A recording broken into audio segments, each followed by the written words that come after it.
I hated that those snowboarders just stopped. Like, I know. Hey Pedro, here we are. We're about mid-afternoon. Just trying the lift, me and Mick. So, still have it's pretty cold, but it's not too bad. It's actually really nice. Behind us, that's one of our exchange students. That's Benson. He's from Taiwan, just like Jamie was. There's Allison way back there. Allison and our other exchange student Paul, and Hannah, who I don't know if you'd remember, but she was at the murder mystery party, the one that we went to where we dressed up at. Miss you tons, bud.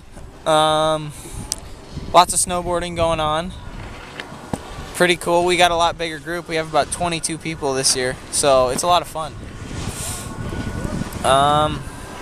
Yeah, so